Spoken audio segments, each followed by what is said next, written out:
नमस्कार, prime news देख रहे हैं आप और मैं आपके साथ मुचंदा यादव। बुलेटिन का आगाज करेंगे दिल्ली की बड़ी खबर के साथ। वक्फ कानून की वैधता पर सुप्रीम कोर्ट में आज सुनवाई होगी। आज वक्फ कानून की वैधता पर बड़ा फैसला आएगा, सुप्रीम कोर्ट का आदेश आएगा। सुप्रीम कोर्ट ने 4 महीने पहले फैसला सुरक्षित रखा था। याचिकाकर्ताओं की कानून पर अंतरिम रोक की मांग है। वक्फ संशोधन एक्ट पर सुप्रीम कोर्ट का अंतरिम आदेश आएगा। संवैधानिकता को चुनौती देने वाली याचिकाओं पर फैसला। वक्फ संशोधन कानून की वैधता को चुनौती देने वाली याचिकाओं पर सुप्रीम कोर्ट आज अंतरिम आदेश सुनाएगा। इससे पहले 22 मई को लगातार 3 दिन की सुनवाई के बाद कोर्ट ने फैसला सुरक्षित रख लिया था।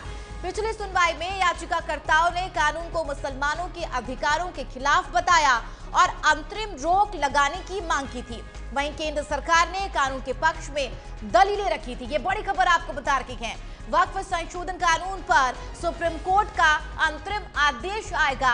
संवैधानिकता को चुनौती देने वाली याचिकाओं पर फैसला। इससे पहले 3 दिन की सुनवाई हुई थी। मुस्लिम पक्ष की तरफ से तमाम तरीके की दलीलें दी गई थी। 4 महीने पहले सुप्रीम कोर्ट की तरफ से फैसला सुरक्षित रखा गया था।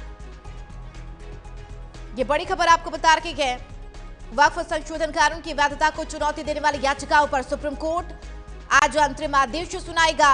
इससे पहले 22 मई को लगातार 3 दिन की सुनवाई के बाद कोर्ट ने फैसला सुरक्षित रखा था। पिछली सुनवाई में याचिकाकर्ताओं ने कानून को मुसलमानों के अधिकार के खिलाफ बताया और अंतरिम रोक लगाने की मांग की थी। केंद्र सरकार ने कानून के पक्ष में दलीलें रखी थी। बहस सरकार की उस दलील के आसपास रही थी और जिसमें कहा भी गया था कि वक्फ एक इस्लामी अवधारणा है, लेकिन यह धर्म का अनिवार्य हिस्सा नहीं है, इसलिए मौलिक अधिकार नहीं है। तो यह बड़ी खबर आपको बता रही है। सुप्रीम कोर्ट में 5 याचिकाओं पर सुनवाई हुई थी। वक्फ संशोधन कानून के खिलाफ सुप्रीम कोर्ट ने 5 मुख्य याचिकाकर्ताओं पर सुनवाई की। इसमें तमाम तरीके की दलीलें भी दी गई थी। अब कई सवाल इसको लेकर भी आज सुप्रीम कोर्ट की तरफ से क्या आदेश आएगा, अंतरिम फैसला आना है सुप्रीम कोर्ट की तरफ से।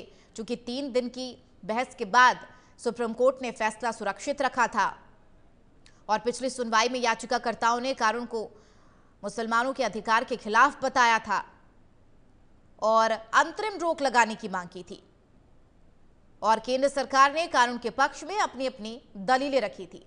आज सुप्रीम कोर्ट का वक्फ संशोधन कानून पर बड़ा फैसला आना है। अंतरिम आदेश सुनाया जाएगा सुप्रीम कोर्ट की तरफ से।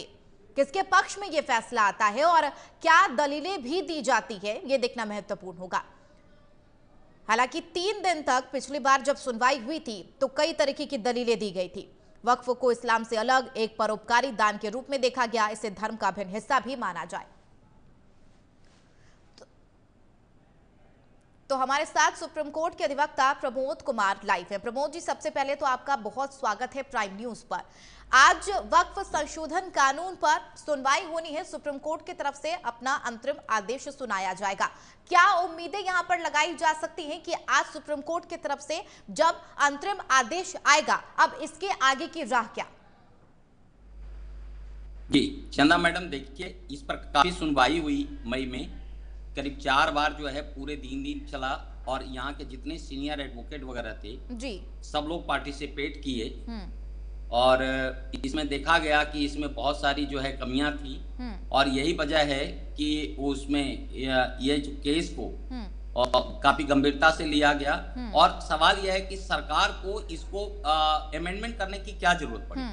जब भारत आजाद हुआ था और संविधान बना था तो 1950 में ही वक्फ संपत्ति को देख रेख के लिए एक कानूनी संस्था बनाया गया था जी। उसके बाद 55 में इस पर कानून बनाया गया और सेंट्रल वक्फ काउंसिल जो है उसमें बनाया गया था। उसके बाद जो है 1955 में भी इसमें बदलाव किया गया और 32 वक्फ बोर्ड बनाया गया था उसमें। और उसमें कई जो देखा गया था कि कई स्टेट में एक वक्फ बोर्ड में 2 ग्रुप बन गया था, शिया और सुन्नी का। शिया का अलग वक्फ बोर्ड होता था, सुन्नी का अलग बोर्ड होता था जी। फिर 1964 में सेंट्रल वक्फ काउंसिल बनाया गया।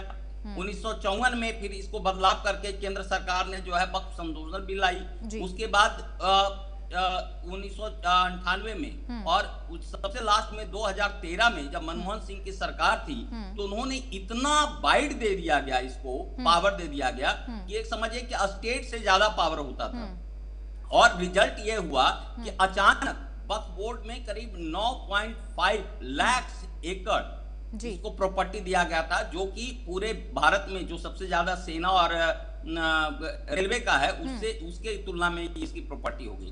सवाल यह है कि जो वक्फ जो प्रॉपर्टी दान में देता है उसकी प्रोसीजर को फॉलो नहीं किया गया, ना ही उसका यूज को किया गया। जब एक बार आप कहते हैं कि वक्फ बोर्ड अल्लाह का जो है जब दान में देते हैं तो उसके बाद अल्लाह का प्रॉपर्टी होता है, फिर उसको भी उन लोगों ने जो वक्फ बोर्ड ने नहीं किया गया। दूसरे वक्फ बोर्ड की जो कमेटी होती थी, जो ट्रिब्यूनल फैसला देता था, उसका कोई अपील नहीं होता था। जिस पे वक्फ बोर्ड हाथ डाल देता था वो वक्फ बोर्ड की प्रॉपर्टी होती थी। तो एक तरह से ये टोटली गैर मतलब जो है कानूनी प्रक्रिया था, संविधान के बिल्कुल अगेंस्ट में था। इसको मद्देनजर रखते हुए ये जो सरकार है, सरकार ने इस पर कदम लिया कि सरकार की जिम्मेदारी बनती है कि पूरी के पूरे भारत को व्यवस्था कैसे हो, हर जगह कानून व्यवस्था कायम हो, सही चीज उसका उपयोग हो। और आज के डेट में वक्फ बोर्ड का जितनी भी प्रॉपर्टी है उसका सारा का मिसयूज हो रहा है। एक दो एग्जांपल मैं केवल देता हूं। दिल्ली में आप कनॉट प्लेस में चले जाइए, वहां 8-10 ये है वक्फ बोर्ड की प्रॉपर्टी है, मस्जिद है, सब में दुकानें चलती है और दुकानें का किराया पता है कितना है? 1 रुपया पर मंथ का है। और वो कौन लेता है? जो वक्फ बोर्ड का जो उस कमेटी में होता है वो उसका मिसयूज करता है, पब्लिक से करोड़ों रुपया लेता है और उसको दान में अल्लाह को देता है 1 रुपया। इसका मतलब साफ जाहिर होता है कि जो मुस्लिम समुदाय के लोग ही वो अल्लाह के आदेश को नहीं मानते हैं, कुरान की फॉलो नहीं करते हैं, जो लोग अल्लाह के पैसे पर हजम करते हैं या खाते हैं या उसको खाते हैं, उनको तो मैं कहता हूँ मुसलमान मानने के हो ही नहीं सकता, कोई अधिकार नहीं है। तो ये सारी पहलू पर माननीय सुप्रीम कोर्ट में बहस हुई और मूलतः जो सरकार ने 3 चीजों पे जो है उसमें चेंज किया गया और जो मूलतः कानूनी रूप से है। पहला था कि जो वक्फ बोर्ड की जो संपत्तियां हैं उनकी सुनवाई जो है किसी कोर्ट में हो और जो लिखित रूप में जिसके में गया है उसी को वक्फ संपत्ति माना जाए। दूसरी चीज थी कि जो वक्फ जो है यूजर्स का प्रॉपर्टी है उस पे क्लियरिटी हो। ये नहीं है कि आप कोई आदिवासी, जैसे देखा गया था आदिवासी का लाखों एकड़ प्रॉपर्टी को वक्फ बोर्ड में मिला दिया गया था, जबकि कानून ये कहता है कि कोई भी आदिवासी जो है उस प्रॉपर्टी को सेल ही नहीं कर सकता था। लेकिन इस वक्फ बोर्ड में इस तरह के कोई कानून को नहीं माना गया। आदिवासी सीधे साधे होते थे, जंगल के भूमि पर जाके कब्जा कर लेते थे, सरकारी जमीन पे कब्जा कर लेते थे। इसलिए उसमें एक कलेक्टर को इसमें प्रावधान बनाया गया, संशोधित जो अभी अमेंडमेंट हुआ है, और उसमें यह देखा कि सरकार जो है इस चीज को जांच करेगी और ये पाएगी कि वाकई में ये कब्जा करके जबरदस्ती बनाया गया है या फिर जो है वाकई में ईमानदारी से दिया गया था। कई बार होता था कि उसको दिखाने के लिए आदिवासियों को वो बना देते थे मुस्लिम और कहते थे कि हम वक्फ बोर्ड में दे दिया गया। तो इसमें यह भी संशोधन किया गया था कि जो कम से कम 5 साल से मुस्लिम धर्म को मान रहा है वही केवल जो है वो दान दे सकता है। तीसरी जो वक्फ बोर्ड और सेंट्रल वक्फ काउंसिल में जो सदस्य को जो केवल मुस्लिम सदस्य रखे गए थे उसमें रखा गया है कि जो गैर मुस्लिम सदस्य भी हो सकते हैं और इसको जो है सार्वजनिक तौर पर कर सकते हैं फैसला। तो ये जो चीजें थी इसको मद्देनजर रखते हुए इस पे काफी बहस हुई, खास करके जो AIM जो असुद्दीन साहब थे उनकी पिटीशन किया गया। कुल 5 पिटीशन फाइल किया गया था जो ऑनरेबल जस्टिस गवाई साहब थे और मसीह साहब के कोर्ट में हुआ। मसीह साहब ने यह पाया गया कि वक्फ भी एक तरह से सरकार की तरह काम करती है और यदि सरकार की काम करती है तो सरकार की कानून उस पर लागू होगी। तो मैं समझता हूं कि इसमें किसी तरह का कोई कोताही या गलतफहमी अब नहीं है रह गया है और सुप्रीम कोर्ट इन सारे मुद्दों पर इस चीज को देखेगी और इसको ये पाया गया कि ये वक्फ बोर्ड वाकई में जो पहले जो बना हुआ था वो गैर कानूनी था बहुत सारी चीजें, और ये जो सरकार अमेंडमेंट किया है उसमें किसी तरह का कोई गैर कानूनी नहीं है। क्योंकि आपको याद होगा कि ये जब वक्फ कानून पेश किया गया था लोकसभा और राज्यसभा में उसके पहले JPC में भेजा गया था। JPC ने लाखों करोड़ों लोगों से इसका ओपिनियन लिया, इवन विदेशियों से भी लिया गया था ओपिनियन, और ये पाया गया था कि वक्फ जो अभी तक के जो प्रॉपर्टी है वो बिल्कुल गलत हो रहा है। वो अल्लाह के नाम पे केवल बेवकूफ लोग बना रहे हैं। अल्लाह ताला को इस प्रॉपर्टी से किसी तरह का जो एक था कि गरीबों का न्याय मिले, गरीबों को पेट भर का खाना मिले,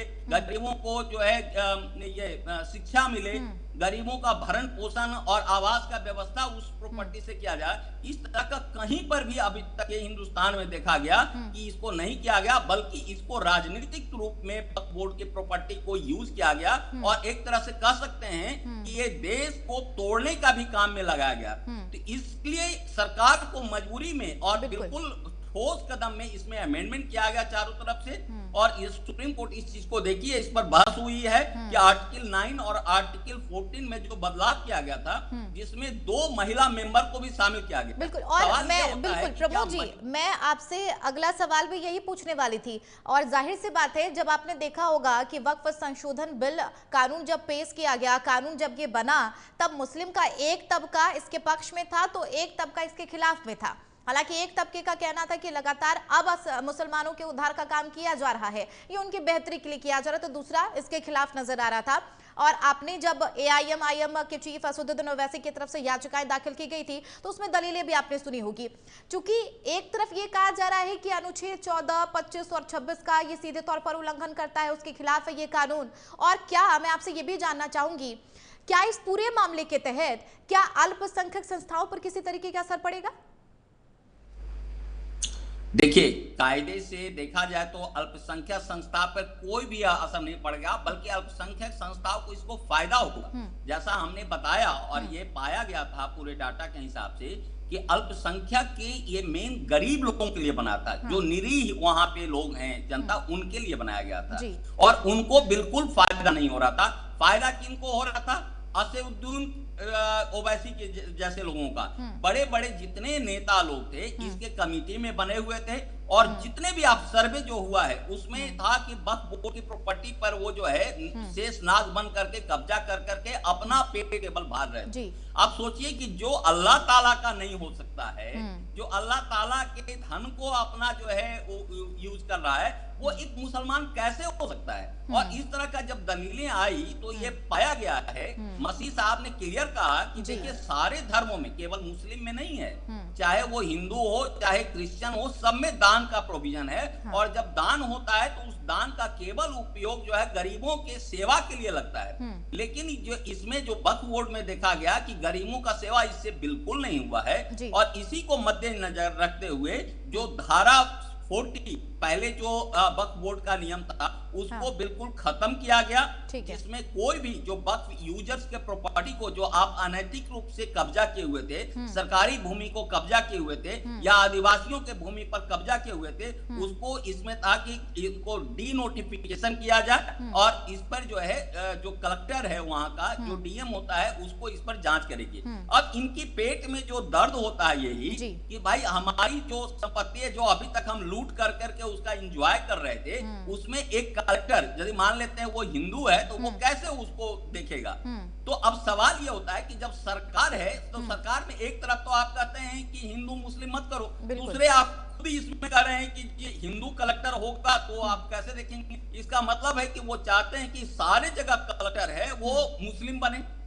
तो आप इनकी जो देखेगा जो तर्क हुआ था, जो कपिल सिब्बल साहब ने किया, अभिषेक मनु सिंघवी साहब ने किया, उसके बाद ये राजीव धवन ने किया था, ये सारा का सारा कोई बेतुकी था और उसमें कोई ठोस समाधान नहीं था कि आप इसका समाधान क्या है, किस तरह से वक्फ बोर्ड का आप यूज कीजिएगा प्रॉपर्टी, किस तरह से वक्फ जो संपत्ति है उस गरीबों तक के, जो निरीह तक के जो है, जो यतीम है, जो मुस्लिमों में यतीमों तक के कैसे पहुंचे, इसी का सारा निचोड़ होकर के मुझे ऐसा लगता है कि आज माननीय सर्वोच्च न्यायालय का जो चीफ जस्टिस ऑफ इंडिया गवाई साहब हैं और मसीह साहब का जो बेंच में जो ऑर्डर आएगा वो बिल्कुल जो पार्लियामेंट ने पास किया है, क्योंकि काफी रिसर्च करने के बाद, काफी जो है चर्चाएं करने के बाद और काफी जो जानकारियां हासिल करने के बाद, लोगों को ओपिनियन लेने के बाद ये इस पर अमेंडमेंट हुआ है। और वो भी देखिए लोकसभा में 288 वोटों से ये पास किया गया, जबकि इनके पास जो विपक्ष के पास केवल जो है 232 वोट पड़े। आपसे आखिरी सवाल, ठीक है, इसी को लेकर अगर सुप्रीम कोर्ट वक्फ संशोधन कानून को सही ठहराता है तो याचिकाकर्ताओं के पास क्या कानूनी कोई और विकल्प होगा, और आम जनता के लिए क्या कानूनी तौर पर किसी तरीके का बदलाव होगा या जमीन को लेकर कोई बदलाव? बिल्कुल। एक तो देखिए कि यदि सुप्रीम कोर्ट फैसला दे देती है तो इनके पास अब कोई ऑप्शन नहीं है, या तो ये कहेंगे कॉन्स्टिट्यूशनल बेंच आप बनाओ, 5 जज का बेंच, तो ये केवल जो है वो डिलेइंग टैक्टिस होगा, उससे कुछ नहीं होगा, क्योंकि एक बार यदि सुप्रीम कोर्ट दे देती है वो एप्लीकेबल हो जाएगा। अब दूसरी तरफ देखिए कि यदि ये वक्फ एक्ट, अमेंडमेंट एक्ट ये लागू हो जाता है, तो निश्चित रूप से जो मुस्लिम के यतीम लोग हैं, जो गरीब हैं, जो नीरी बच्चे हैं, आप चले जाइए कोई भी मस्जिद के पास, या खास करके ईद या बकरीद वाले दिन देखिए, वहां पे लाखों की संख्या में भिखारी मिलते हैं, और उसमें 90% भिखारी जो है मुस्लिम के यतीम बच्चे ही होते हैं। बिल्कुल। आप सोचिए कि आप वक्फ बोर्ड बनाए, आपके पास इतनी अकात संपत्ति है, इसके बावजूद भी उनके तक नहीं पहुंच रहा है, तो साफ जाहिर सी बातें हैं कि आप उसके जो एक गरीब के खून के पैसे को आप अपना पेट भर रहे हैं। आप खून के पैसे को, क्योंकि गरीब का जो पैसा जा रहा है एक तरह से अल्लाह का पैसा उस पर गया। अल्लाह हमेशा गरीबों का और यतीमों पर रहमत करता है, तो आप उस रहमत करने वाले उस अल्लाह के समझिए के हक को आप ले रहे हैं। मैं बार बार कह रहा हूं, एक जो कंडक्ट है, ये कुरीतियां हैं। एक मुसलमान छोड़ लीजिए सामान, एक जो है सच्चा मुसलमान कभी कर ही नहीं सकता, और जो करता है वो मुसलमान हो ही नहीं सकता है। ऐसा कहीं कोई कुरान शरीफ में ऐसा कहीं नहीं मिलता। ठीक है, कुल मिलाकर आज निगाहें टिकी हैं सुप्रीम कोर्ट के फैसले पर। वाकई देखना अहम होगा कि सुप्रीम कोर्ट के तरफ से आज अंतरिम आदेश क्या आता है। बहुत शुक्रिया प्रमोद जी आपका हमारे साथ जुड़ने के लिए। चलिए बुलेटिन में फिलहाल मेरे साथ इतना ही। आप देखते रहिए प्राइम न्यूज। नमस्कार।